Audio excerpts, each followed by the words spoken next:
এই কি গো, বলছি আমি একটু বাজারে যাব সংসারে কিছু কেনাকাটার জন্য, টাকা দাও। তুমি এখন বাজারে যাবা? তো কতক্ষণ লাগবে মোটামুটি তোমার বাজারে গেলে? ওই 4-5 ঘন্টা। 4-5 ঘন্টা? এ নাও, এটাতে তুমি একটা শাড়ি কিনবা। হ্যাঁ, শাড়ি কিনবো? আচ্ছা। আর এই 500 টাকা দিয়ে তুমি সংসারের জিনিসপত্র কিনবা। আচ্ছা ঠিক আছে। 4-5 ঘন্টা। এইবার শিবুদার বউর একটা ফোন করব। হ্যালো, হ্যাঁ বৌদি। কি গো? তুমি তুমি না বাজারে গেলা?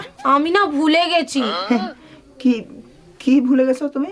কোন 500 টাকাটা দিয়ে শাড়ি কিনবো আর কোন 500 টাকা দিয়ে সংসারের জিনিস কিনবো একবার বলি দাও না।